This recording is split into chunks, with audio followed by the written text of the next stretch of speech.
Пайгамбарыбыз саллаллаху алейхи ва саллям айтат: "Игтаним хамсан кабла хамсин." 5 нерсени 5 нерседен мурда кадырлай билгин. Биринчиси хаятака кабла маутик. Жашоонун кадырын өлүмдөн мурда билгин.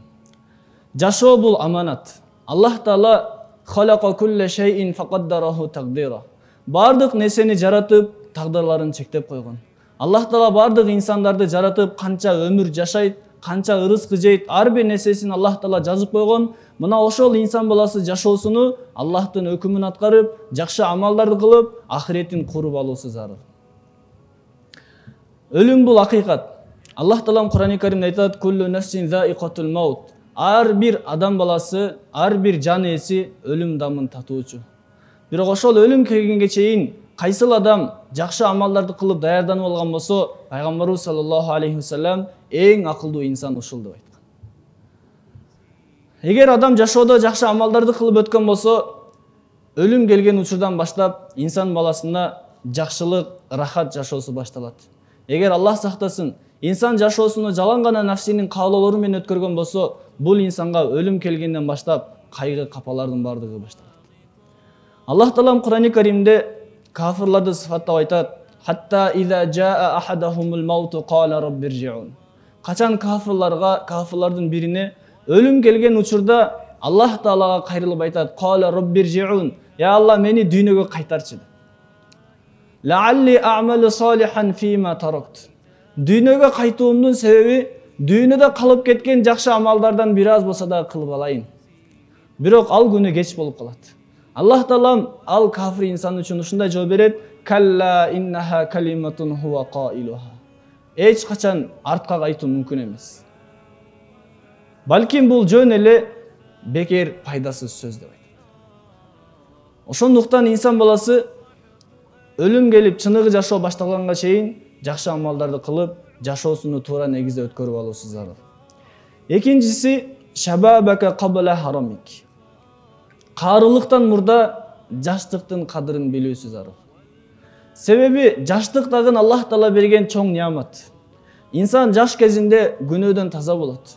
Инсан жаш кезинде көбүрөөк Аллах Таалага ибадат кылып, жакшы амалдарды кылып, өзүнүн түбөлүктүү бейишин куруп алууга көбүрөөк мүмкүнчүлүк болот.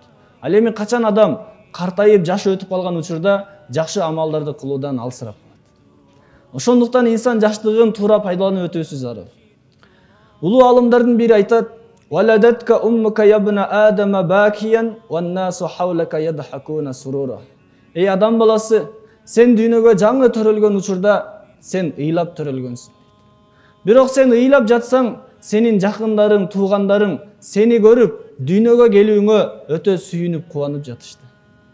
Эми Аллах Таала сага жашоо берди, жаштык берди, өмүр, ырызкы, бардык дүйнөдөгү неамат, жакшылыктарды берип жатат. Фa'mal li nafsik. Эми сен өзүңдүн нафсиң үчүн жакшы амалдарды кылып алгын.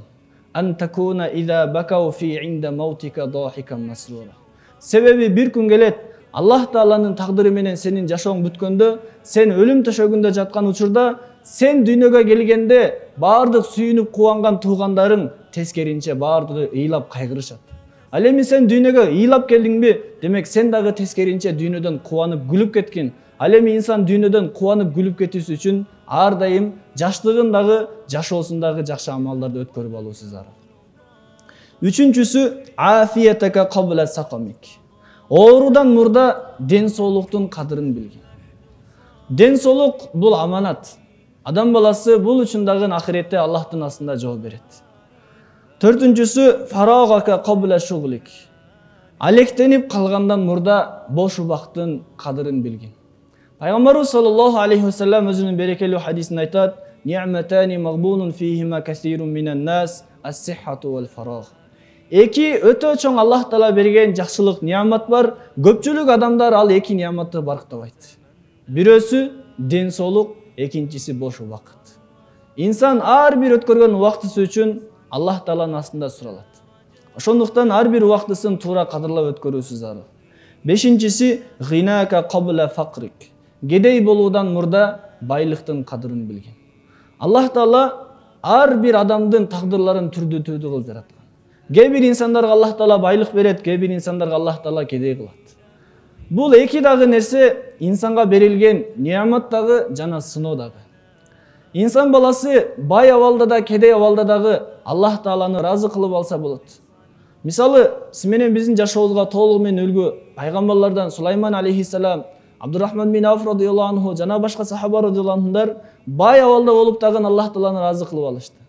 Ал эми башка сахабалар, диндеги улуулар кедей болсо дагы, Аллах Таала дүйнөлүк нерсе бербесе дагы, бирок алар бардыгы Аллахтын өкүмүн аткарган себептен, жакшы амал кылган себептен, пайгамбардын сүннөт жашоосу менен жашаган себептен алардын бардыгы бактылыкка, ийгиликке жетип алышты. Демек, жашоодо берилген убакыт, өмүр, жаштык, байлык бул нерселердин бардыгы Аллах Таала инсан баласына берген жакшылык, неамат, экинчи тараптан бул аманат бардыгы сыноо. Кыямат күнү Пайгамбарыбыз саллаллаху алейхи ва саллям башка бир хадисинде айтат: "Лан тазула кадама абдин яумал кыямати хатта юсала ан арбаин." Кыямат күнү ар бир адам 4 суроого жооп бермейинче бир кадам дагы ордунан жыла албайт. Биринчиси ан умрихи фима афнаху. Өмүрүңдү кандай өткөрдүң? Эмне менен алек болдуң? Ошол нерседен жооп бермейинче инсан баласына бир дагы кадам жылганга уруксат болбойт.